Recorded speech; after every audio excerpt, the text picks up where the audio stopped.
endotelio es tratar de reparar esa lesión, ¿no? Como cuando ustedes se hacen un pequeño corte, lo que va a tratar de hacer el endotelio es formar un tapón plaquetario, ¿no? Sin embargo, la respuesta muchas veces puede ser exacerbada y termina siendo un fenómeno de sobreagregación plaquetaria, ¿no? Y esta sobreagregación plaquetaria lleva finalmente a la formación de un trombo. Y este trombo puede ocluir total o parcialmente la luz del vaso y provocar una disminución en el flujo sanguíneo o una obstrucción del flujo sanguíneo que nos va a llevar hacia una isquemia, ¿no? Entonces, si esa isquemia no es debidamente, digamos, controlada, ¿no? O revertida, va a pasar a una lesión y finalmente a una necrosis, ¿no? Por eso es que nosotros decimos que tiempo es igual a músculo, ¿no? Cuanto más tiempo demoremos en el diagnóstico, cuanto más tiempo demoremos en el inicio del tratamiento, más músculo cardíaco primero se va a ver isquémico y después se va a ver lesionado y finalmente va a llegar a la necrosis, ¿no? Entonces es importante eso. Intervienen toda una serie de factores, ¿no? De elementos. Hay macrófagos, hay actividad por parte de las partículas de LDL, ¿no? Entonces, toda esta serie de sustancias que van a intervenir en esta situación de la lesión endotelial y que al final van a determinar, como le dije, la formación del trombo, ¿no? Que es al final el mecanismo por el cual se va a obstruir total o parcialmente la luz del vaso. Y sobre eso, entendiendo esto, es que vamos a poder determinar el tratamiento, ¿no? Recuerden que la placa ateromatosa no es exclusiva de las arterias coronarias, ¿no? Entonces, dentro de las placas ateromatosas podemos presentarlas en otras arterias también de nuestro organismo, podemos tenerlas en las carótidas, podemos tener en las arterias de los miembros inferiores. Por eso es que cuando detectamos enfermedad coronaria, tenemos que investigar también que el paciente no tenga placas ateromatosas a nivel de las carótidas, ¿no? Porque un paciente con ateromatosis carotidia puede terminar en un ACV, ¿no? O si tiene placas ateromatosas importantes, obstructivas a nivel de miembros inferiores, puede terminar en una enfermedad arterial periférica. O a la inversa, cuando ustedes detectan un paciente con ateromatosis carotidia, también hay que ir a pruebas diagnósticas para detectar probable isquemia miocárdica, ¿no? Entonces, así como se formaron placas ateromatosas en los vasos coronarios, estas pueden aparecer en otras arterias, ¿no? Entonces, eso también hay que tenerlo en cuenta. Bueno, ustedes en este gráfico, que es lo que me interesa de esta diapositiva, van a encontrar que la obstrucción del trombo, como sucede acá donde estoy marcando, puede ser total, ¿no? O puede ser una obstrucción parcial. Si el trombo ocluye totalmente la luz del vaso, electrocardiográficamente se va a traducir como un IMA-ST elevado. ¿Ya? Las obstrucciones totales se traducen electrocardiográficamente como un IMA-ST elevado. Y eso es importante que lo recuerden porque a partir de ahí es que vamos a hablar del tratamiento. Y si tienen una obstrucción parcial, se va a representar como un IMA-ST no elevado, ¿ya? Como un IMA-ST no elevado. Entonces, eso es lo que tenemos que tener en cuenta. Antiguamente los infartos se definían como IMAs no Q o IMA-Q, ¿no? O también pueden encontrar en algunas revisiones lo que se habla del infarto transmural, ¿no? Cuando está comprometida gran extensión toda la pared ventricular, o los infartos subendocárdicos, cuando el compromiso está en las capas más profundas, ¿no? Y que va a tener características generalmente de un ST no elevado, mientras que los transmurales tienen la característica de un ST elevado. Pero, digamos, desde el punto de vista fisiopatológico y más ayuda al tratamiento, la obstrucción total está relacionada con un IMA-ST elevado y la obstrucción parcial con un IMA-ST no elevado. Entonces, generalmente los síndromes coronarios con elevación del segmento ST suelen ser, digamos, de mayor riesgo, salvo que el Lima ST no elevado tenga también algunas situaciones que lo puedan considerar de muy alto riesgo, como vamos a nombrar más adelante. ¿Ya? Generalmente, bueno, seguramente ya lo han visto en su clase teórica, ¿no? Las características clínicas, no me voy a detener mucho en esto, más me voy a dedicar un poquito a reforzar la parte del tratamiento, pero hay que recordar pues que el síndrome coronario agudo en el 80% de los casos viene con la presentación del dolor torácico, ¿no? El dolor torácico que es de tipo cardíaco, porque antes se decía el dolor torácico típico o atípico, ¿no? Hoy las guías nos recomiendan que hablemos de dolor torácico tipo cardíaco o tipo no cardíaco, ¿no? Antes hablábamos más de dolor torácico típico o atípico, pero ahora la recomendación es hablar de dolor torácico tipo cardíaco o no cardíaco. Eh, Muchos de los pacientes no vienen con la sintomatología, digamos, del libro, ¿no? Que dice que es un dolor opresivo, retroesternal, que se irradia hacia el brazo izquierdo, ¿no? Cuidado, no todos vienen así, ¿ya? Hay gente que con un infarto de miocardio que viene con una epigastralgia. ¿Y qué pasa? Que es un infarto de la cara inferior. Entonces parece más una epigastralgia este, que un dolor torácico cardíaco o lo que llamamos antes como un dolor torácico típico, ¿no? Hay otros que comienzan con un dolor a nivel del cuello, ¿no? Un dolor cervical, siente como el paciente dice, como siento como que me ahorcan, ¿no?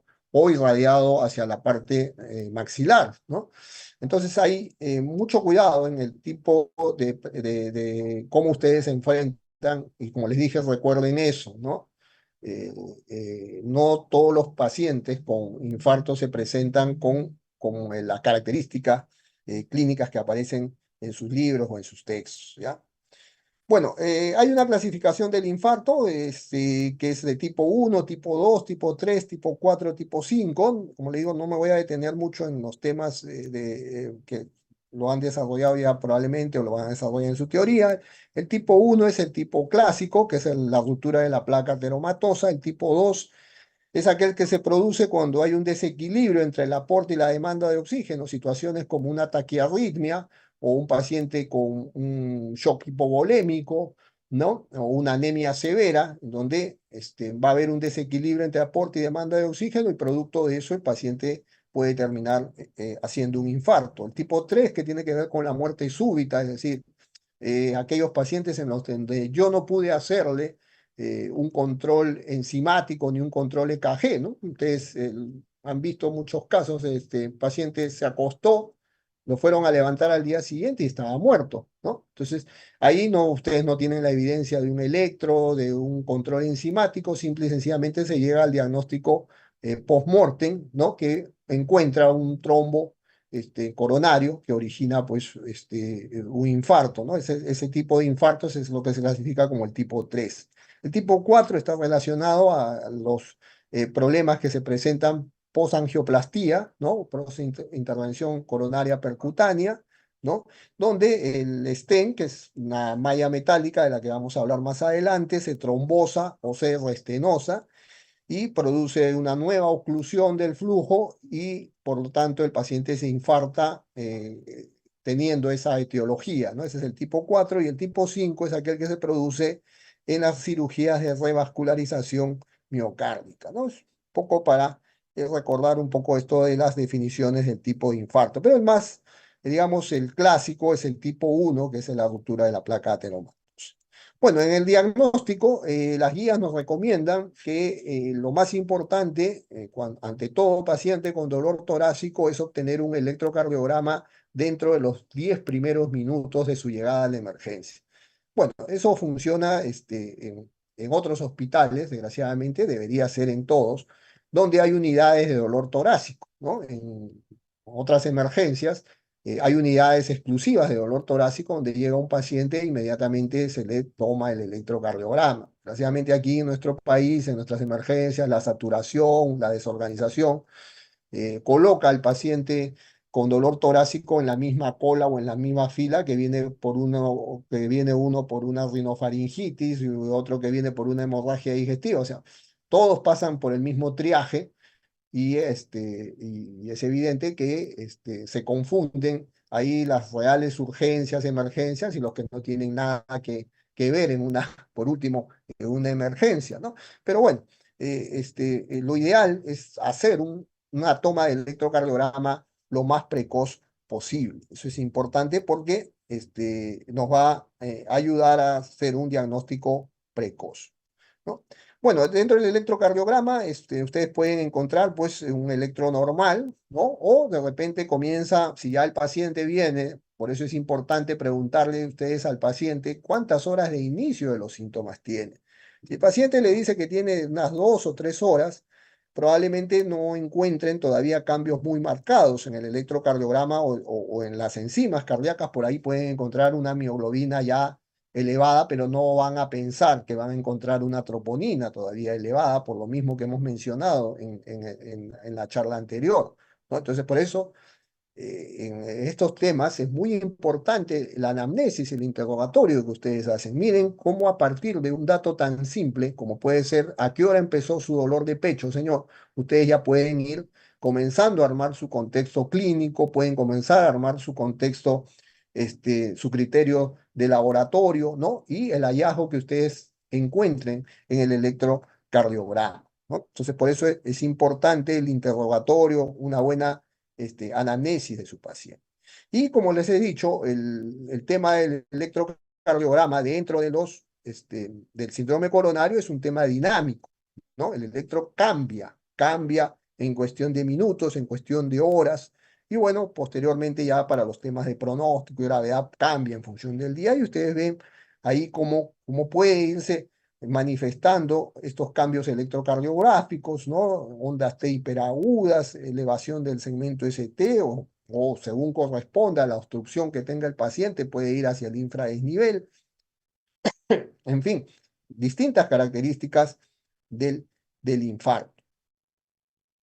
Entonces, recordar que no todas las elevaciones de marcadores como troponinas son infartos, por eso vuelvo a repetir, hay que ubicarlas nuevamente en el contexto de clínico y electrocardiográfico.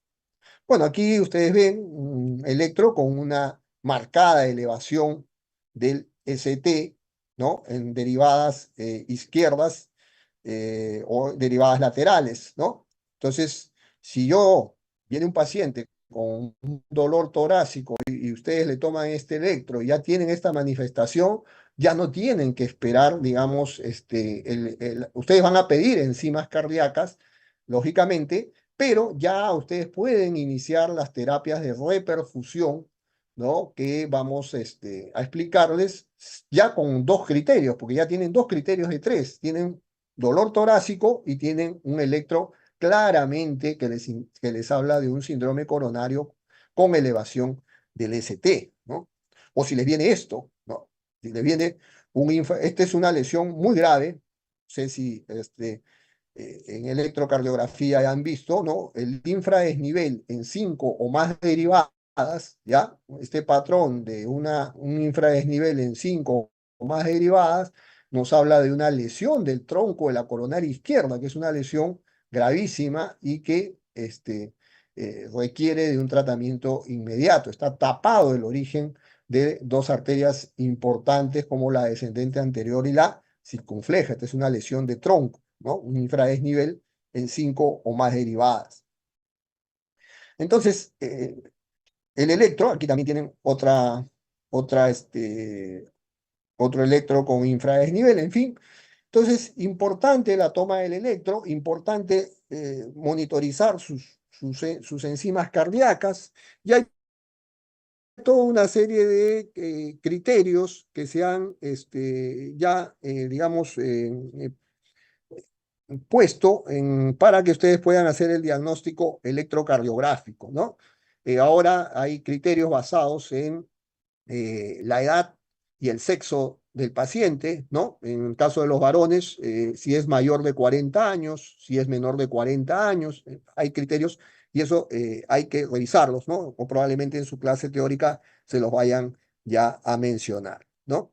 Cuando tengan un paciente que ya ustedes lo vieron en la sala de emergencias, le toman su electro y sale un electro marcadamente patológico, o de repente el electro todavía no tiene cambios muy concluyentes, pero ya ustedes en las curvas enzimáticas comienzan a ver que hay niveles elevados de troponina, ¿no? O CPKMB. Ese paciente, ustedes no lo pueden, por favor, manejar en el tópico de la emergencia. Tienen que llevarlo a la unidad de cuidados intensivos o a la unidad de cuidados especiales, porque el paciente que ya ustedes diagnostican como un síndrome coronario tiene que tener cosas fundamentales. Número uno, tiene que estar monitorizado, como ven en la imagen. ¿Por qué? Porque este paciente potencialmente puede, por la isquemia, por la situación de isquemia, puede hacer una arritmia. Generalmente el paciente en las primeras horas de un infarto se muere por una arritmia maligna, por la presentación de una arritmia compleja, ¿no? Y las arritmias complejas se presentan porque la membrana, la célula isquémica es una célula proarrítmica, ¿no?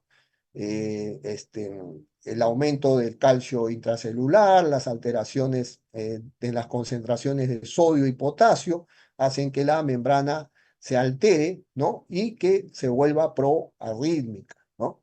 Hay que tener monitorizado al paciente y tiene que tener un desfibrilador, como ustedes ven en la imagen, ¿no? Entonces, son dos condiciones importantes y al paciente hay que ponerle dos vías periféricas, una por la que van a pasar fluidos y otra vía tiene que estar lista por si tienen que hacer la administración de algún fármaco en forma inmediata, en bolo, ¿no? Entonces hay que tener las dos vías, tienen que tener dos vías periféricas listas para este paciente. Entonces no puede ustedes, un paciente, manejarlo en el tópico de emergencia cuando tiene un síndrome coronario, por favor.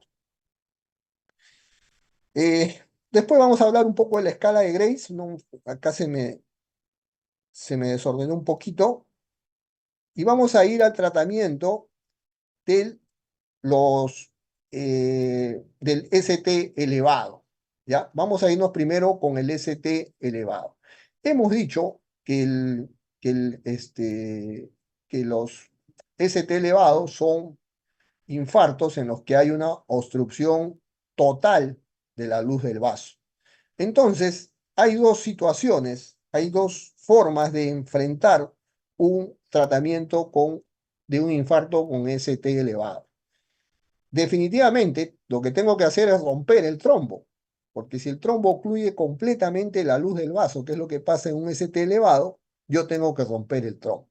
No hay otra manera de hacerlo. Y tengo dos posibilidades. Puedo romper el trombo mediante una fibrinolisis o una trombolisis, ¿no? Y la otra es mediante un procedimiento que se llama la intervención coronaria percutánea o la angioplastía, que se practica en las salas de hemodinamia, ¿ya? En las salas de hemodinamia. No sé cuántos de ustedes han podido ver una sala de hemodinamia en los hospitales, en el hospital, ya han podido ver una sala de hemodinamia. Es importante que la conozcan, ¿no? Pidan que los lleven un ratito para que conozcan la sala de hemodinamia, ¿ya? No todos los centros, desgraciadamente, tienen sala de hemodinamia, ¿ya? La sala de hemodinámica generalmente dentro de la seguridad social la tenemos y en el caso del MINSA, algunos hospitales como Loaiza, Hipólito Unanue, Cruz de Mayo tienen salas de hemodinámica. En la sala de hemodinámica lo que se hace es un procedimiento en la que se introduce un catéter, ahora se utiliza más el acceso por el brazo, el acceso radial, antes se usaba más el acceso por pierna, por arteria femoral, y con un catéter se viaja, y esto lo vamos a ver en unos gráficos, hasta la arteria que está obstruida, ¿no? O las arterias que están obstruidas, que nosotros llamamos las arterias culpables, se dilata la arteria con un balón y luego se coloca una prótesis intracardíaca, que es el llamado stent, que es una malla metálica que nos va a permitir restituir el flujo coronario, ¿ya? Eso es lo que hacemos cuando hay un ST elevado, ¿ya? Con un ST elevado, porque sabemos que el ST elevado se produce por la obstrucción total del flujo sanguíneo por un trombo, hay que romper el trombo. O lo trombolizo o lo llevo a una sala hemodinámica. ¿Por qué? ¿Cuál de esas dos decisiones voy a tomar? De eso vamos a hablar también en breve momento, ¿ya? Hay una terapia que ustedes no deben olvidar y que se aplica tanto para el ST elevado como para el ST no elevado, que es una terapia básica, ¿ya? Son medidas básicas que sirven para ambas situaciones, ¿ya? Primero hay que darle aspirina al paciente, ¿ya? La aspirina, ¿qué cosa es la aspirina? A ver, ¿quién se anima? Un ¿Quién me dice que antiagregante. es un antiagregante plaquetario? Muy bien, doctor. ¿En qué dosis viene? ¿De cuánto viene la aspirina? 100. 100, muy bien. En Perú tenemos la presentación de 100 miligramos o también el ASA 81. ¿Ya? Entonces ustedes tienen que darle 300 miligramos al paciente masticable. O sea, el paciente tiene que masticar la aspirina. ¿Ya? Si es de 100, le darán 3 pastillas. Si es de 81, le darán 4, ¿no? Para más o menos hacer la dosis de 300 miligramos. Eso es importante, ¿ya? En Estados Unidos, la aspirina viene de 500 miligramos, pero acá en el Perú tenemos la de 81 y la de 100, ¿ya? A eso tenemos que darle una segunda acción, es darle clopidogrel. ¿Por qué le damos? ¿Qué cosa es el clopidogrel?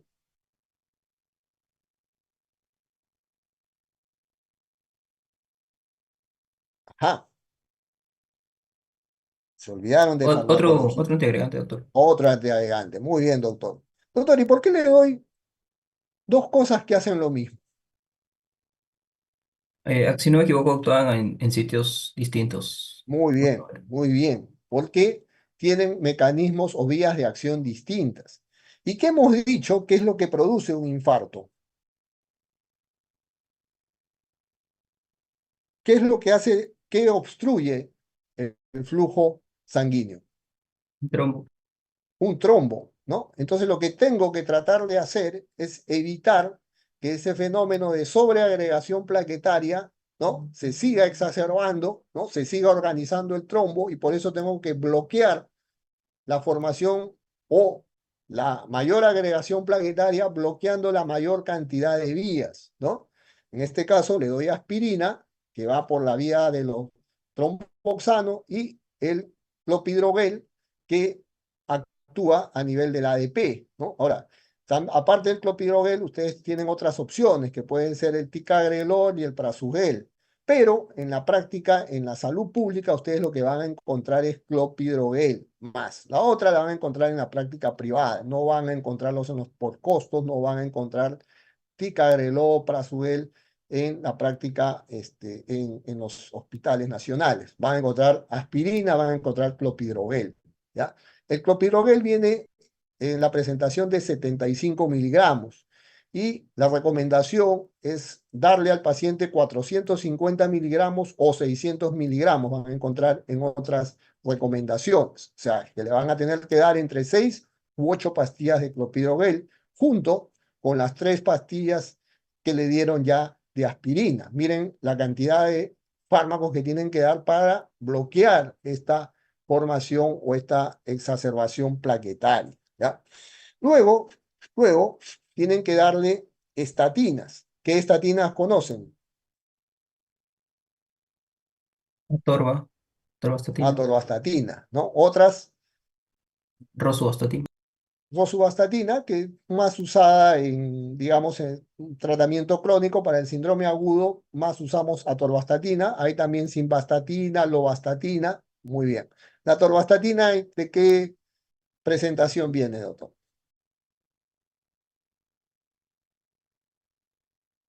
Ah, tienen que repasar farmacología. Ustedes son médicos. ¿A quién le van a preguntar? La enfermera La, les va a decir cuánto le pongo, doctor. doctor, la presentación no me acuerdo, pero si no me equivoco se le tiene que dar 40. Tienes que darle 80 miligramos, ¿ya? La presentación de la torvastatina es de 10, de 20 o de 40, ¿no? Si tienes de 10 tendrás que darle 8, si tienes 20 tendrás que darle 4 y si tienes de 40 le darán. La cosa es que completen los 80 miligramos. ¿Y por qué le doy estatinas? ¿Por qué le doy atorvastatina al paciente con síndrome coronario? para para estabilizar tratar la placa. hipercolesterolemia. Claro, ¿no? Porque hemos dicho que la placa es fundamentalmente una placa ateromatosa, pero también aparte, se ha demostrado que las estatinas tienen un efecto sobre la disfunción endotelial, ¿no? Hay un efecto benéfico, mejorando el tema de la función del endotelio, ¿no? Y hemos visto que aquí el endotelio está afectado, por eso es importante las estatinas. A eso también le vamos a agregar un anticoagulante. Ojo, no es lo mismo un anticoagulante que un antiagregante. ¿Ya? Son dos cosas distintas. ¿Qué anticoagulante conocen?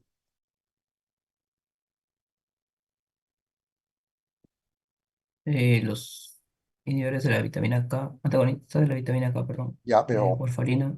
no, ya, pero warfarina Ah, no ya van a dar en los síndrome coronario. Pueden usar heparinas apixaban. de bajo peso Ah, molecular, enoxaparina, fraxiparina. No, enoxaparina no les va a faltar. Le van a poner 60 miligramos subcutánea, ¿no? Inicialmente cada 12 horas al paciente y si el paciente tiene falla renal, van a bajar la dosis a 40 miligramos subcutánea. Enoxaparina no les va a faltar, les estoy dando los fármacos que no les va a faltar. Ustedes cuando lean guías o recomendaciones van a ver una lista tremenda de fármacos, pero tenemos que ser realistas. Estamos en el Perú y dentro del Perú ustedes van a trabajar inicialmente haciendo su serum, haciendo su internado en hospitales de salud pública y ahí no van a tener toda la lista de fármacos que salen en las guías europeas. Los tienen que conocer, pero también tienen que habituarse a la realidad en la que están, ¿ya? Eso es importante. Muy bien. Después, estamos hablando, ojo, del manejo conjunto, tanto para un ST elevado como para un ST no elevado. Todo esto que estamos hablando es en conjunto, para ambos, ¿ya? Muy bien. Después, ¿qué más le van a dar? El paciente viene con dolor, no se olviden, ¿no? Vienen con dolor, entonces hay que darle algo para que alivie el dolor, ¿no? Y le van a dar, probablemente puedan tener isorbide, ¿no? De 5 miligramos sublingual o tengan nitroglicerina que le pueden poner en infusión. Acá hay una infusión de nitroglicerina que tiene una presentación de 50 miligramos, hay una fórmula para preparar la infusión y pasarle al paciente una infusión de nitroglicerina o darle isorbide. Sin embargo, yo no le puedo dar nitroglicerina o no le puedo dar isorbide al paciente si tiene dos condiciones. No se olviden de eso. Si el paciente tiene hipotensión, es decir, una presión sistólica menor de 90 o una diastólica de 60 o menos, no le puedo dar ni nitroglicerina en infusión ni sorbide porque lo voy a hipotensar más y por tanto voy a agravar ya su situación. ¿Ya? No se olviden de eso. Y lo otro, hay que preguntar si hay consumo previo, las 24 horas previas de sildenafilo. ¿Ya? Muchos de los infartos, desgraciadamente, se producen, hemos dicho, en los tipos de infarto cuando hay un desbalance entre el aporte y la demanda de oxígeno, ¿no? Generalmente el sildenafilo consumido, pues hay algunos que quieren darse la gran faena, entonces consumen en exceso el sildenafilo o ya tienen un sustrato isquémico, ¿no? Y toman nitratos de por sí y se agregan el sildenafilo, hacen un mayor secuestro de la circulación coronaria, ¿no? Se redirecciona la circulación hacia donde más se necesita, ¿no? En ese momento por el sildenafilo y agravan la isquemia miocárdica y por tanto no es conveniente darle a este tipo de pacientes nitroglicerina o isorbide. ¿Ya? Entonces, nitroglicerina o isorbide siempre y cuando el paciente no esté ni hipotenso ni haya consumido sildenafilo 24 horas previas. ¿Ya? Y si el dolor fuera demasiado, pueden usar morfina. ¿Ya? Pero acuérdense que la morfina causa depresión respiratoria. ¿Ya? Mucho cuidado. Y la otra medida es colocar oxígeno por cánula binasal o máscara si el paciente tiene una saturación. Ahora las guías antes nos decían menos del 92%, ahora nos dicen menos del 90%, ¿ya? Para ponerle oxigenoterapia a nuestro paciente. Entonces, como ustedes ven, esas son las medidas que hay que tener ante todo paciente con síndrome coronario. Oxigenoterapia, si la saturación es menos del 90%, doble antiagregación plaquetaria con aspirina y clopidogrel, que es lo que más van a tener ustedes. Anticoagulantes, heparina de bajo peso molecular, enoxaparina, 60 miligramos cada 12 horas. Estatinas, atorvastatina no les va a faltar, 80 miligramos, dosis de carga. Nitratos o isorbide, si el paciente no tiene la contraindicación de estar hipotenso o de haber consumido sildenafilo o el otro tardalafilo 24 horas antes del evento, y si el dolor es muy intenso, pueden usar morfina, pero teniendo cuidado con el tema de la depresión respiratoria, ¿ya? Entonces, eso es el manejo general, ¿ya? Ahora, si mi paciente tiene un ST elevado, ya saben que ustedes tienen dos opciones. O rompen el trombo con trombolisis o le hacen el procedimiento de angioplastía. ¿De qué va a depender que yo haga uno u otro? Va a depender de dónde yo trabaje o dónde hago mi labor, ¿ya? ¿Por qué? Porque la angioplastía o la intervención coronaria percutánea tiene su mayor tasa de éxitos cuando se se realiza dentro de las 2 primeras horas hasta las 6 primeras horas de iniciado el evento, ¿no? De la aparición de los síntomas. Después de 6 horas, la tasa de éxito comienza a decrecer, ¿no? La tasa de reperfusión que ustedes pueden tener comienza a decaer, ¿no? Entonces, si yo estoy en la emergencia del Hospital Almenara, ahí está la sala de hemodinámica a 5 minutos, entonces yo no tengo ningún problema, me va a venir un IMA-ST elevado, lo que voy a hacer es darle su terapia, todo lo que hemos hablado, ¿no? Y lo paso a la sala de hemodinamia para que ahí le hagan la intervención coronaria percutánea o la angioplastía primaria, que nosotros le llamamos, que es una angioplastía, digamos, ya de tratamiento, ¿no? Ahí verán, mediante la angioplastía, si le colocan el stent o los stent que requiera para recanalizar el flujo, ¿ya? Eso es. Pero pónganse que ustedes no están en el Hospital Almenara, trabajan en ICA, ¿no? En ICA no hay hospital que tenga sala de hemodinamia. Entonces, ¿cuánto puede demorar el traslado de un paciente de ICA hacia Lima, hacia un centro que tenga sala de hemodinamia? O sin irnos muy lejos, vámonos nomás acá a Huaral o a Huacho, ¿ya? Entonces, por lo menos son 2 horas mientras consigo la ambulancia, 3 horas. No me va a tardar menos de 3 o 4 horas, ¿ya? Y que hemos dicho, tiempo es igual a músculo.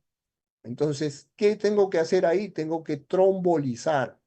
Tengo que trombolizar. No puedo, por la cantidad de horas en que va este paciente a hacer demorar su traslado hacia un centro que tenga sala de hemodinamia, no voy a arriesgar eso. Entonces tengo que trombolizarlo al paciente.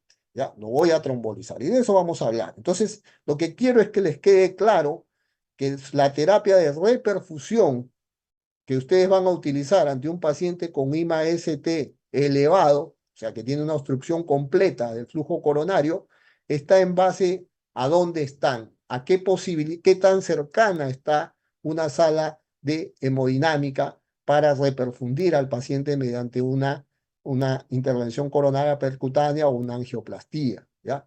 Si ustedes ven que va a tardar más de 3 horas, mejor trombolícenlo al paciente e igual lo envían. Igual lo van a enviar, lo trombolizan y lo envían, pero ya lo mandan con una terapia, digamos, trombolítica, ¿no?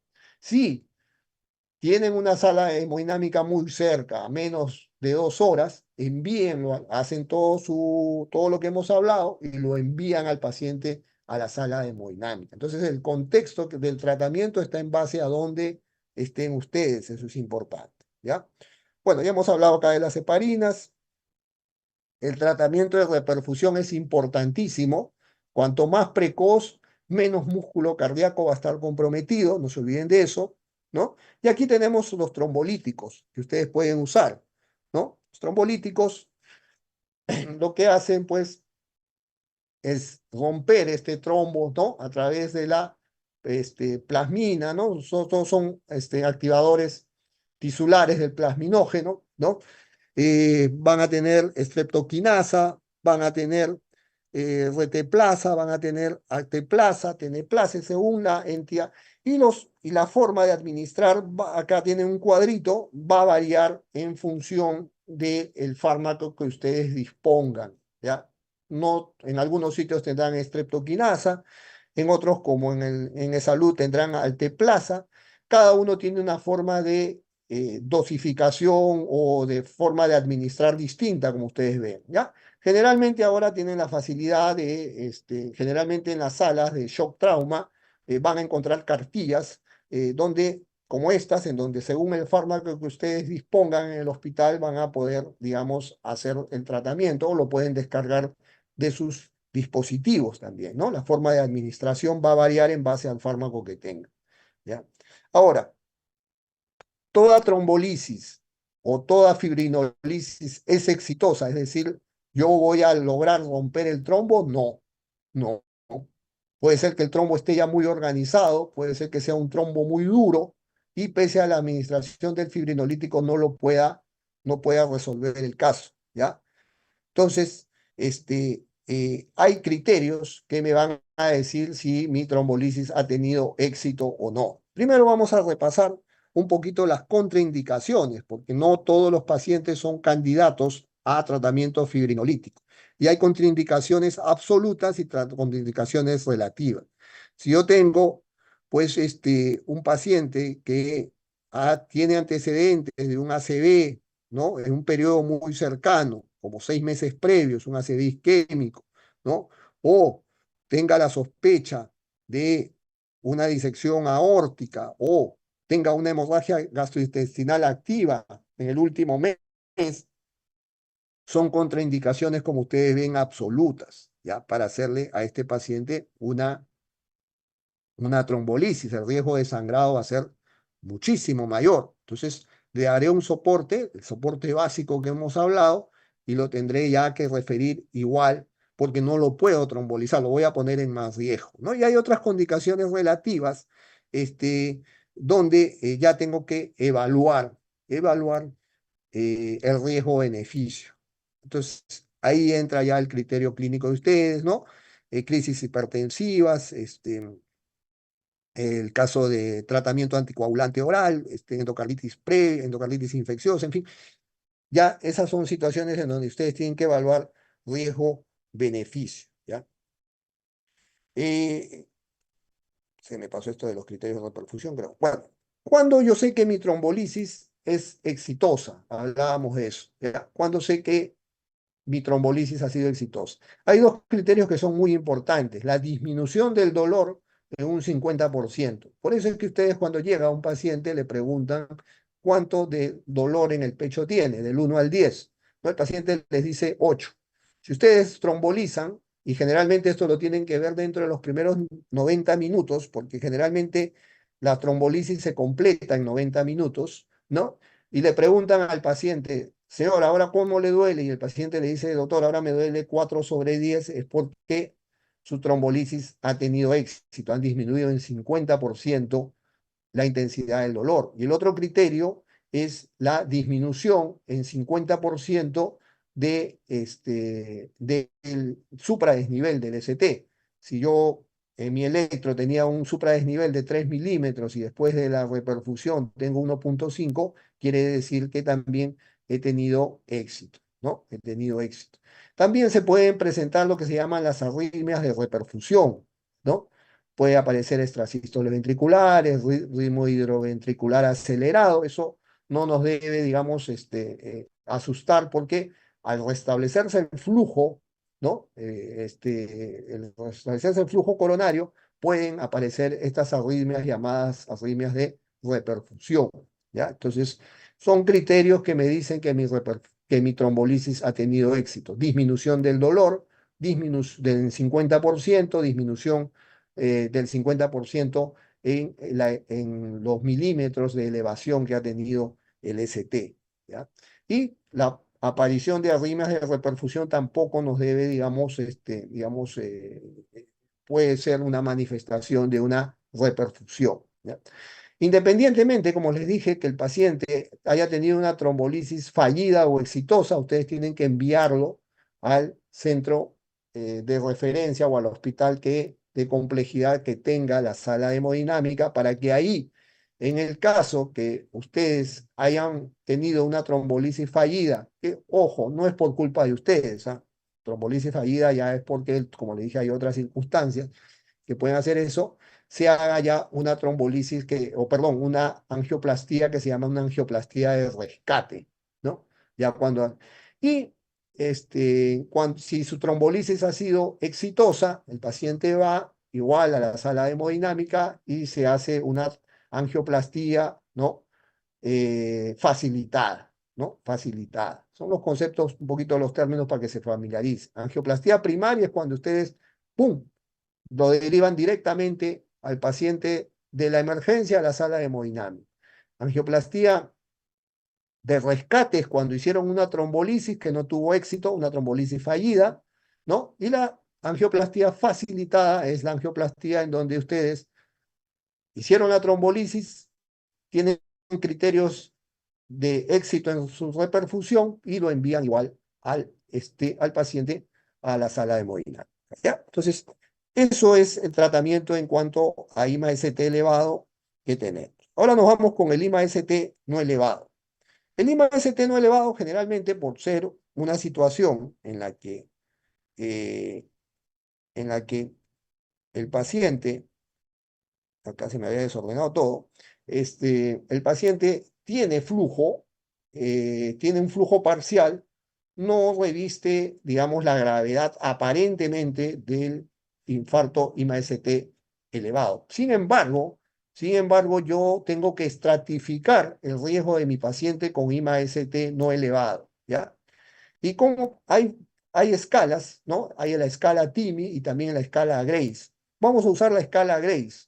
¿Ya? La escala Grace es una escala, como ustedes ven aquí, que tiene varios parámetros, ¿no? Ahí se considera edad, frecuencia cardíaca, presión sistólica, creatinina, la clase de Killip, que es los hallazgos a nivel pulmonar que puedo hacer mediante la auscultación, es decir, si hay estertores, ruidos agregados, en fin, hay toda esta clasificación y si ha habido parada cardiorrespiratoria al ingreso, si hay elevación de enzimas cardíacas, si hay desviación del segmento ST. Todo esto se asigna a un puntaje. Si el paciente completa más de 140 puntos de esta escala, ¿no? De esta escala, es un paciente que yo lo considero de riesgo, de alto riesgo, ¿ya? De alto riesgo. Y ahora vamos a explicar qué hacemos con los pacientes con IMA-ST no elevado de alto y de muy alto riesgo, ¿ya? Entonces, lo importante cuando ustedes tienen un IMA-ST no elevado es darle la terapia que hemos dicho y estratificar al paciente. Generalmente usamos la escala de Grace, ¿no? Que es una escala más completa. Hay otras escalas, ¿ah? Hay otras escalas, pero esta es una de las más usadas, ¿verdad? Y si el paciente me completa 140 o más puntos, es un paciente de alto riesgo. Entonces, en los IMA-ST no elevados, lo importante es estratificar el riesgo de mi paciente. Si el paciente tiene un riesgo muy alto, ¿y a quién digo que tiene riesgo muy alto? Es aquellos pacientes con inestabilidad hemodinámica. ¿Y qué es un paciente inestable hemodinámicamente? Cuando yo digo que un paciente es inestable Un hemodinámicamente, paciente hipotenso, muy bien, un paciente hipotenso, ¿no? ¿Qué más? con pérdida del Un sensorio, paciente, ¿no? Así es, muy bien, con alteración de conciencia, ¿no? Un paciente que tenga signos de bajo gasto, ¿no? Llenado capilar prolongado, piel fría, ¿no? Todas esas son contextos de inestabilidad hemodinámica. Ojo, un paciente con un IMA-ST no elevado, hipotenso, ¿no? Inestable hemodinámicamente, es un paciente de muy alto riesgo, tal como figura acá en la diapositiva, o un paciente que está en shock cardiogénico, es decir, un paciente con 90 o 60 de presión o menos por más de 30 minutos, o que tenga un dolor torácico recurrente, pese al tratamiento que inicialmente ustedes le dieron, le ponen nitroglicerina, le ponen morfina y el paciente sigue, o un dolor torácico intenso que no disminuye, ¿no? O que comience a hacer arritmias potencialmente malignas, comienzan a aparecer episodios de taquicardia ventricular, ¿no? La clase de arritmias la vamos a ver, todas estas arritmias que son potencialmente mortales, ¿no? Taquicardias ventriculares, momentos de actividad eléctrica sin pulso, en fin, o aquellos que tienen depresión del ST, ¿se acuerdan el electro que yo les dije? Ojo, miren, depresión del ST en más de cinco o más derivaciones, ese paciente tiene una lesión importante de tronco de coronaria izquierda, pese a que es un EMA ST no elevado, en donde hay una obstrucción parcial del flujo, esa condición electrocardiográfica ya lo pone a este paciente en riesgo muy alto. ¿Y qué tengo que hacer? Tengo que hacer una terapia invasiva inmediata dentro de las 2 primeras horas. Es decir, pese a que es un IMA-ST no elevado y que normalmente no debería ir a una terapia precoz, sin embargo, la condición de muy alto riesgo, ya sea por inestabilidad hemodinámica, shock cardiogénico, depresión del ST en 5 más derivadas o aparición de arritmias potencialmente letales, este paciente yo igual lo tengo que llevar a, a, un, a un centro con sala de hemodinámica.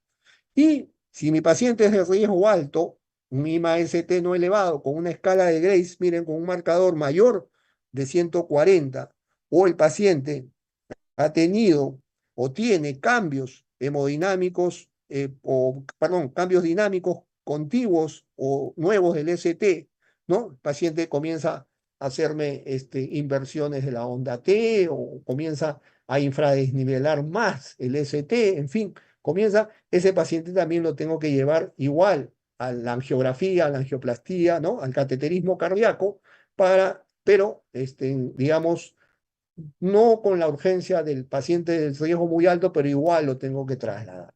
Si mi paciente le aplico la escala de Grace, me sale una puntuación baja, pues 80, 60, ¿no? Ese es un paciente de riesgo bajo, ¿no? Al que lo voy a llevar a un estudio en la sala de hemodinámica, pero un estudio electivo que puede ser inducible dentro de las primeras 24 o 48 horas. Y le mantengo el tratamiento de base que hemos dicho, ¿no? Entonces, como ustedes ven, recapitulando todo lo que hemos visto, entonces, eh, paciente con dolor torácico, aplico mis criterios clínicos, electrocardiográficos, mis criterios enzimáticos, ya todo lo que hemos hablado, ¿no? Si llego a un diagnóstico de síndrome coronario, veo si es un síndrome coronario con elevación del ST o sin elevación del ST. Si es con elevación sea cual sea, ¿no? Cualquiera de ambos, aplico mi terapia básica. Oxígeno, doble antiagregación, anticoagulación, estatinas, nitroglicerina o isorbide, teniendo en cuenta, ojo, las 2 contraindicaciones, ¿no? Y morfina si es que el dolor es muy intenso. Si es un ST elevado, tengo 2 opciones, fibrinolisis o sala de hemodinámica, ¿no? Hacerle la intervención coronaria percutánea. ¿De qué va a depender? De la prontitud, la proximidad que yo tengo. Si sé que mi paciente se va a demorar 3 horas o más en llegar a una sala de hemodinámica, lo tengo que trombolizar. Y veo si mis criterios de trombolisis son exitosas, si disminuyó el dolor en 50%, si disminuyó el ST en 50% o más, si hay arritmias de perfusión, eso me dice que mi trombolisis ha sido exitosa. Si no consigo esos criterios, mi trombolisis es fallida. Sea exitosa o sea fallida, ese paciente se lo tengo que enviar a la sala de hemodinámica más cercana. Si mi trombolisis es exitosa, le harán una angioplastía facilitada, ¿no? Si es una trombolisis fallida, es una angioplastía de rescate. Ya pues sabrán que, hemos dicho, por más tiempo, más músculo, ¿no? Sí, ojo, acordarse de los criterios también o contraindicaciones de trombolisis, ¿no? Tienen que tener en cuenta los criterios, perdón, situaciones de contraindicaciones absolutas de trombolisis, ¿no? Si es un IMA-ST no elevado, si es un IMA-ST no elevado, lo estratifico. Y si el paciente tiene situaciones de inestabilidad hemodinámica, si tiene infradesnivel en 5 más derivaciones, si está en shock cardiogénico, si tiene arritmias potencialmente que se pueden complicar, ese paciente tiene que irse lo más pronto posible a una sala hemodinámica, ¿no? Y si mi puntuación de Grace es mayor de 140 o tiene cambios contiguos en el ST, ese paciente también tiene que ir, no con la misma precocidad, pero igual va a tener que irse a una sala de hemodinámica. Si el paciente es de bajo riesgo, tiene una puntuación de Gray baja, está estable hemodinámicamente, sigo con mi terapia que ya hemos hablado, ¿no? Y lo voy a trasladar para que le hagan igual su cateterismo dentro de 24 o 48 horas en forma electiva, ¿ya? Entonces, eso es un poco el manejo del infarto de miocardio. No sé si tienen alguna duda, algo no quedó claro.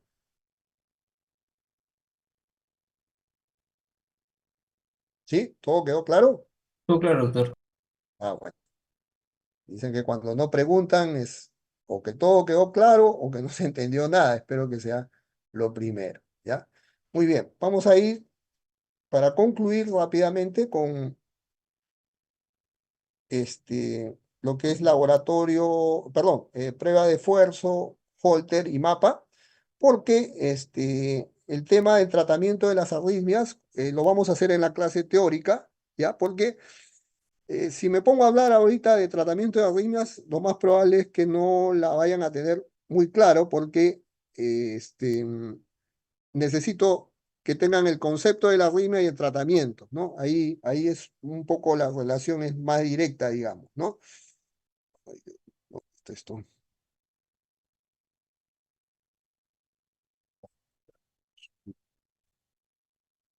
¿dónde se me quedó la presentación?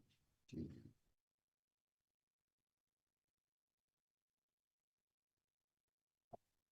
Denme, por favor, un minutito porque se no descargó la presentación.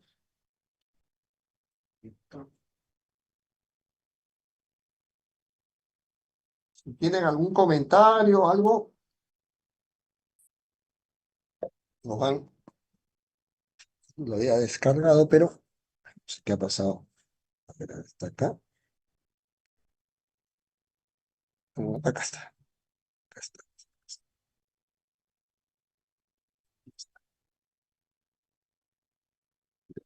Listo.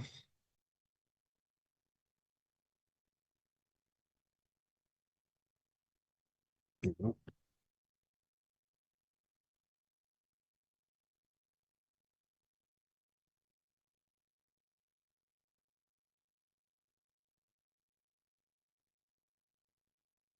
¿Ya han hecho la teoría de síndrome coronario agudo todavía?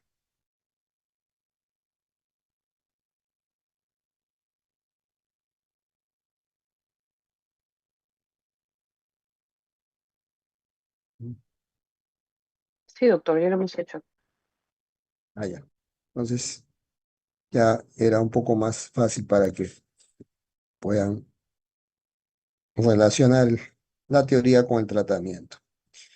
Vamos a ver acá. No sé por qué no quiere cargar esto. A ver, vamos a ver.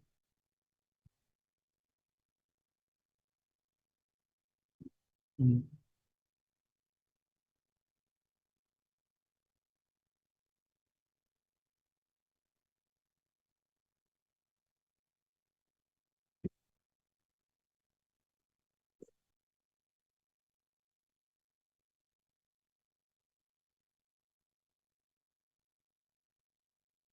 Sí, pero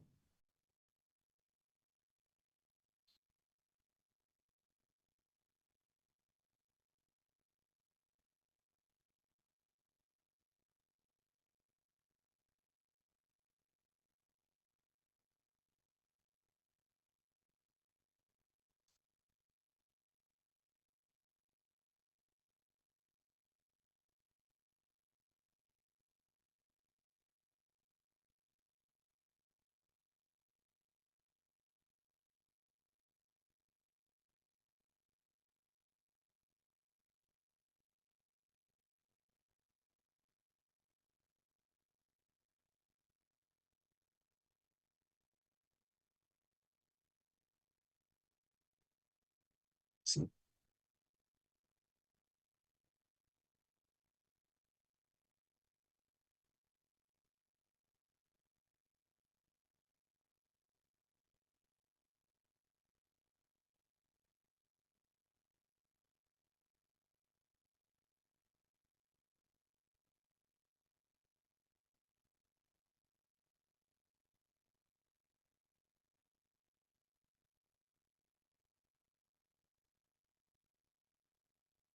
¿Se puede ver la presentación? Sí, doctor. Ah, ya. Vamos a agrandarla entonces. Quiero agrandar esto. Bien. Vamos a hablar brevemente de lo que es Holter, mapa y prueba de esfuerzo. Vamos primero. Ay, se ha colgado esto. Quiere colgar.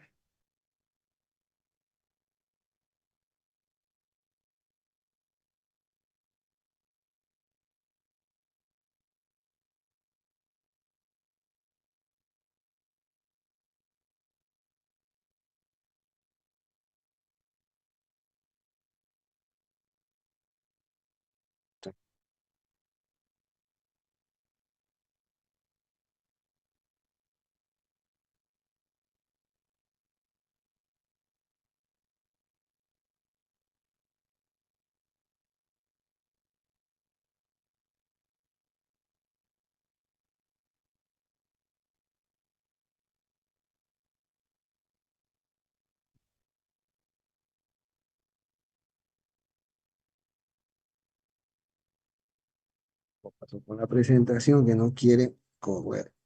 Estos.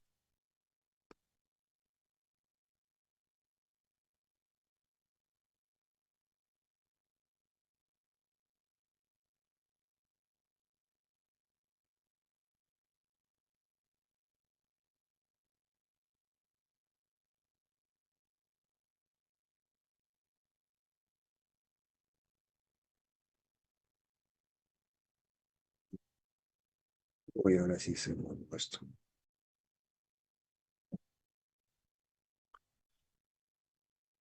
Bueno, la presentación no quiere pasar. Bueno, vamos a hablar brevemente, ¿ya? El Holter es un examen de ayuda diagnóstica que nos permite hacer un grabado del trazado electrocardiográfico durante 24 horas o 48 horas, ¿ya? Es un grabador que se coloca al paciente, que trabaja generalmente con tres derivadas, de las 12 del electrocardiograma, trabaja solamente con tres derivadas, y que nos va a permitir durante 24 horas o 48 horas, ustedes pueden escoger según el detalle que quieran tener, del estudio, ¿no? ¿Para qué me sirve el Holter? El Holter me sirve cuando yo tengo pacientes en los que sospecho de algún tipo de arritmias, ¿no? Generalmente donde más usamos el Holter es en las palpitaciones. Los pacientes que vienen con palpitaciones, nosotros tenemos que documentar que se traten de extrasístoles, ¿no? Si son extrasístoles auriculares, ventriculares. Entonces, el estudio Holter me va a ayudar a determinar si realmente esas palpitaciones que siente el paciente son traducidas en actividad extrasistólica, ¿no? También puedo indicar un Holter en aquellos pacientes en los que he detectado algún tipo de bloqueo en el EKG de base, ¿no? Puedo encontrar un bloqueo y verificar mediante este trazado estudio de 24 horas si el paciente tiene algún tipo de bloqueo auriculoventricular, ¿no? Los bloqueos auriculoventriculares, como vamos a ver en la teoría, pueden ser de primer grado, segundo grado, tipo 1, tipo 2 y finalmente los bloqueos de tercer grado, que son los más graves, ¿no? También me es de utilidad en los pacientes con situaciones de bradicardia, ¿no? Bradicardia sintomática, paciente que refiere mareos o que ya presentó el síncope, ¿no? Paciente que tiene síncope, parte del protocolo de estudio es mandarle a hacer un Holter, ¿ya? Para ver justamente si tiene algún tipo de patología y que puede desencadenar el síncope, ¿no? También nos sirve para el estudio no solamente de las bradicardias, sino también de las taquicardias, ¿no? Porque el paciente puede tener algún tipo de taquiarritmia, fibrilación auricular, flúter, puede tener taquicardias ventriculares sostenidas, no sostenidas, entonces el Holter también me ayuda en ese tipo de situaciones, ¿ya? Entonces, el Holter es el estudio fundamental que ustedes deben tener en cuenta en dos situaciones claras, para arritmias, ya sean taqui o bradi, y para el estudio del síncope, ¿ya? Para eso fundamentalmente es el Holter, ¿no? Es una casetera que colocan, lo vamos a ver en la clase de arritmias también, y pueden tener un estudio de 24 a 48 horas. Con respecto al mapa, el mapa es el monitoreo ambulatorio de la presión arterial, que nos va a permitir ver el comportamiento de la presión arterial no solamente durante el día, sino durante la noche del paciente, ¿no? Pues normalmente cuando nosotros tomamos la presión en consultorio, puede estar influenciado por una serie de factores en el paciente, ¿no? Ya ustedes recuerden el fenómeno de la bata blanca, ¿no? Donde el paciente puede incrementar su presión al ver al personal médico, ¿no? Entonces, para eliminar ese efecto, cuando hay una duda diagnóstica, cuando ustedes tienen duda diagnóstica en el tema de la hipertensión arterial, se le manda a hacer un mapa, ¿ya? El mapa también nos sirve para evaluar el tratamiento antihipertensivo, es decir, yo tengo un paciente que ya tiene su tratamiento y yo quiero ver si realmente controla o no la presión arterial el paciente, ¿ya? Entonces, le mando a hacer un mapa y de esa manera veo si sus valores de presión están dentro de los valores normales. Y me sirve también para ver el comportamiento de la presión arterial durante la noche, ¿no? Porque lo normal es que la presión arterial durante la noche disminuya en relación a la presión diurna, ¿no? Si eso no sucede, esos son pacientes que tienen un riesgo cardiovascular incrementado de hacer un ACV o de ir a un infarto de miocardio, ¿ya? Entonces, es importante el mapeo en esas circunstancias. Y también les sirve para el caso de la hipotensión. Cuando tengan hipotensión, también les puede servir un mapa, ¿no? Entonces, el mapa es igual, se le coloca un brazalete que va conectado a un grabador y el dispositivo le va a tomar la presión al paciente cada 30 minutos durante todo un día. Es decir, ustedes a lo largo de todo un día, el paciente van a tener ustedes 48 medidas de presión arterial, ¿no? Y con eso pueden hacer una buena determinación diagnóstica, ¿no? Por eso es importante el mapa. Entonces, el mapa les va a servir, uno, para cuando tienen duda diagnóstica en hipertensión arterial. Doctor, disculpe, ¿está compartiendo pantalla? No, no, no, Ok. desgraciadamente la presentación no la puedo proyectar, no sé qué ha pasado y no la proyecto, por eso estoy un poquito solamente así informando, ¿ya? Igual, me comprometo a enviárselas al WhatsApp creo que ahí tengo a uno de sus compañeros, les lo voy a enviar, ¿ya? Para que la tengan. Solamente ahorita le estoy haciendo una explicación breve de esto. Y como le digo, y en el caso del mapa les va a servir para evaluar tratamientos de hipertensión, para hipotensión y para cuando tengan duda diagnóstica, ¿ya? Y la prueba de esfuerzo, que es el otro procedimiento, la prueba de esfuerzo les va a servir para tres cosas: para diagnóstico de isquemia, en aquellos pacientes en los que ustedes sospechan isquemia. ¿En quiénes sospechan isquemia? En un paciente que tiene dolor torácico y factores de riesgo cardiovascular. En aquellos pacientes en los que quieren hacer evaluación de arritmias con el esfuerzo, paciente que ustedes han detectado algún tipo de arritmia en reposo y quieren ver el comportamiento de la arritmia en el esfuerzo, lo someten a una prueba de esfuerzo. Y en aquellos pacientes en donde necesitan evaluar la capacidad funcional, es decir, qué tipo de actividades puede hacer un paciente, ¿no? La prueba de esfuerzo les permite, mediante tablas internacionales, porque uno en la prueba de esfuerzo obtiene una medida que se llama los METs, ¿no? Y los METs representan la el tipo de actividad que puede hacer un paciente. Entonces, la prueba de esfuerzo la pueden hacer en una banda sin fin, ¿no? O una faja, como las que ustedes ven en los gimnasios, o en un cicloergómetro. En cualquiera de las dos circunstancias les va a brindar la misma información, ¿ya? La misma información. A ver si, a ver, permítanme si a través de esto de acá puedo. No sé si tienen alguna pregunta hasta aquí. A ver si se ha podido reparar este defecto. Denme por favor un par de minutitos. Voy a ver si voy a ver si lo puedo descargar de acá.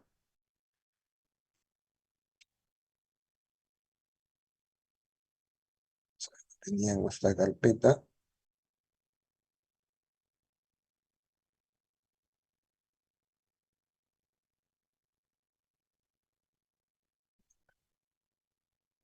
Voy a ver si lo puedo descargar de acá.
¿Se aprecia la presentación, por favor? Se ve la carpeta con los Ah, PPTs, la pero no se ve la carpeta, ya. PPT. A ver, ahorita. O sea, ya, lo voy a descargar de ahí, entonces. Acá está. Vamos a ver. Acá cacho, ¿no?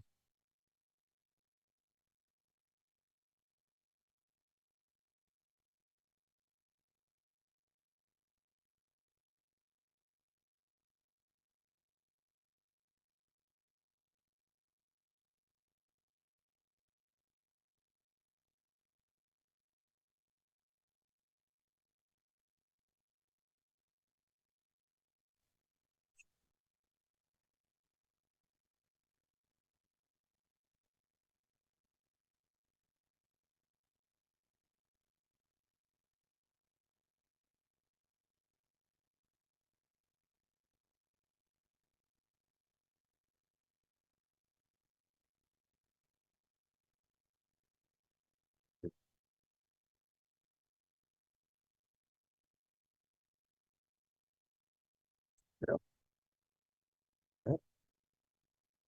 Muy bien. Ahora, ¿sí? Sí, doctor. Ya. Bueno, vamos a entonces. Ahora está corriendo la presentación, ¿no? ¿Sí? Sí, Ah, ya. Bien. Bueno, entonces habíamos hablado del holter, para ir precisando ya con las imágenes, ¿no? Como les dije, es un estudio que nos va a permitir la detección de arritmias. Miren cómo eran los primeros equipos de holter, prácticamente era una gran mochila, ¿no? Que pesaba casi 38 kilos. Ahora ustedes en otra imagen van a ver eh, cómo ha evolucionado esto de los equipos, ¿no? Y como les dije, nos ayuda mucho el Holter, que es un estudio que pueden hacerlo en 24 o 48 horas, fundamentalmente en la detección de arritmias, ¿no? Pacientes que vienen por dolor torácico, por palpitaciones generalmente, por síncope, por mareos, son pacientes a los que ustedes tienen que someterlos a un Holter. Ahí están las indicaciones, ya habíamos hablado un poco de esto, ¿no? Pacientes con síncope, presíncope. palpitaciones. Bueno, hay todo un tema de la preparación del paciente previo a la colocación del equipo. Y aquí tienen ustedes, miren, recuerdan la gran mochila que se llevaba antes. Ahora imagínense, hoy tenemos estos dispositivos bastante cómodos, ¿no? Y que permiten el estudio electrocardiográfico del paciente. Puede ser de 24 o de 48 horas, según el detalle que ustedes quieran tener del estudio. ¿Ya? Aquí tienen cómo se coloca el holter, ¿no? Las distintas derivadas, generalmente se trabaja con 3 canales o 3 derivadas, ¿ya? El estudio generalmente lo leemos en 3 derivadas. El análisis nos va a permitir ver el ritmo cardíaco, ¿no? Y si hay la aparición de estos complejos que ustedes ven aquí, que son extrasístoles ventriculares, en este caso ven extrasístoles ventriculares polimórficas, ¿no? Porque, miren, tienen distinta forma. Las extrasístoles ventriculares se caracterizan por ser latidos con QRS ancho, y la onda T va en dirección opuesta a la polaridad del complejo. Miren ustedes acá, el complejo QRS tiene una predominancia negativa y la onda T es positiva, ¿no? Y acá ustedes tienen una predominancia positiva del complejo QRS y una onda T negativa, ¿no? Y son complejos deformados, anchos, los QRS, y que tienen su origen, estos latidos, estas extrasístoles, en los ventrículos, ¿no? Por eso se llaman extrasístoles ventriculares, ¿no?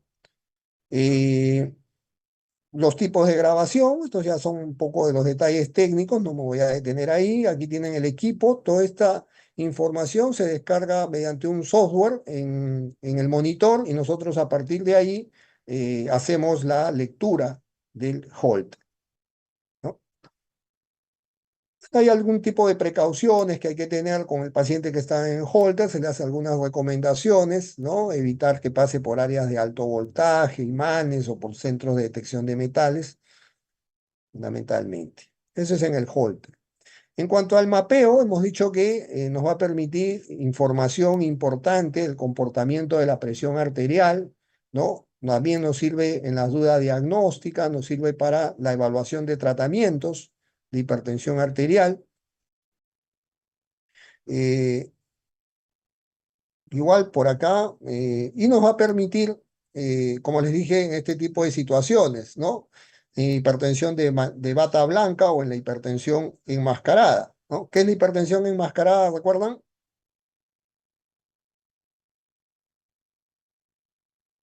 Es la ¿Qué es hipertensión hipertensión?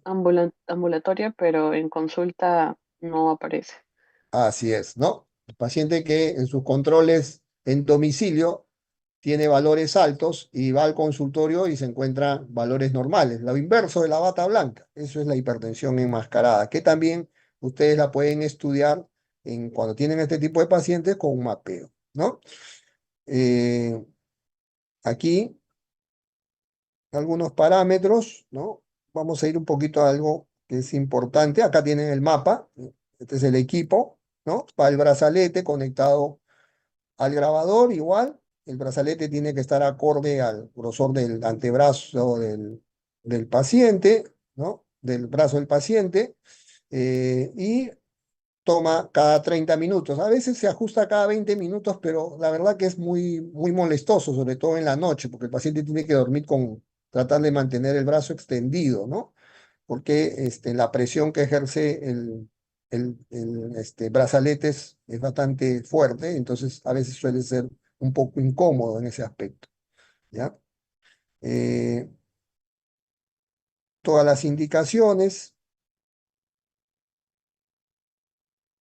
el paciente, como les dije, lo tiene que tener 24 horas, y nos va a dar pues todos esos datos, ¿no? Medidas de presión arterial sistólica durante 24 horas, presión arterial diastólica durante tanto periodo de vigilia y sueño, el comportamiento de la presión diurna y nocturna, los picos de presión arterial, si hay episodios de hipotensión, ¿no? Y eso nos va a permitir dar el tratamiento adecuado, ¿no? O sea, avanzar a lo que es datos un poquito importantes, ¿no? Aquí, por ejemplo, les decía cómo es el comportamiento de la presión arterial nocturna respecto a la diurna. Lo normal es que la presión arterial baje en la noche respecto a la diurna entre un 10 a 20%, ¿ya? O sea, la presión nocturna debe tener un valor menor entre un 10 a 20% respecto a la diurna. Cuando pasa eso, nosotros decimos que el paciente es un paciente DIPER, ¿ya? Es un paciente DIPER, cuando su presión nocturna baja en relación a la diurna entre un 10 a 20%. Si el paciente, su presión nocturna baja menos del 10%, decimos que es un paciente no DIPER o no descendedor, ¿ya? Menos del 10%. Si el paciente, su presión nocturna cae más de 20% respecto a la presión diurna, decimos que es un DIPER extremo, ¿ya? Es un DIPER extremo. Y si por el contrario, el paciente eleva su presión nocturna respecto a la diurna, decimos que es un paciente Riser o Dipper invertido. Ya son las cuatro categorías que nosotros mediante el mapeo podemos hacer respecto al comportamiento de la presión arterial. Les vuelvo a repetir, lo normal es que un paciente, su presión nocturna baje respecto a la presión nocturna, respecto a la presión diurna, perdón, entre 10 a 20%. Ese paciente se llama un Dipper. Si baja menos del 10%, es un paciente no DIPER. Si su presión cae más del 20%, es un paciente DIPER extremo. Y si más bien la presión nocturna es más alta que la presión diurna, es un DIPER invertido o RISER. Son los cuatro patrones que nos permite conocer el mapa respecto al comportamiento de la presión nocturna respecto a la presión diurna. Entonces, eso es importante. Los pacientes no DIPER, DIPER invertido o DIPER extremo son pacientes en riesgo, también se considera pacientes en riesgo cardiovascular de desarrollar accidente cerebrovascular o infarto de miocardio. Bueno, estas son un poco las situaciones, digamos, que quería mostrarles a ustedes, ¿ya?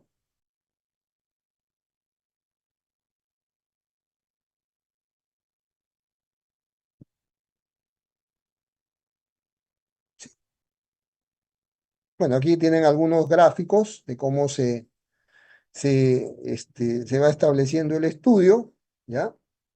Y este es un poco lo que queríamos compartir respecto a estos exámenes, ¿ya? Bueno, ya ahí viene el tema de la estratificación de riesgo, en fin.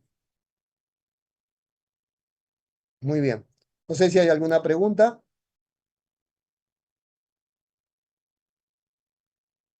¿sí? Entonces, la utilidad del Holter es para las arritmias, para las tanto brady como taqui, pacientes con síncope, el mapeo para las situaciones de hipotensión, bata blanca, hipertensión enmascarada, evaluación de tratamiento, comportamiento de la presión arterial nocturna respecto a la presión diurna, ¿no? Y en los casos en que ustedes tengan duda diagnóstica y quieran eliminar el efecto de bata blanca. Muy bien. No sé si hay alguna pregunta. Bien. Entonces, darle las gracias. Ya nos vemos en la clase de arritmias. Ahí vamos, conforme vamos describiendo las arritmias, vamos a ir también hablando del tratamiento. Bien, muchas gracias. Gracias, doctor. Buenos días. Gracias, doctor. Hasta Buenos luego. días. Gracias, doctor. Gracias.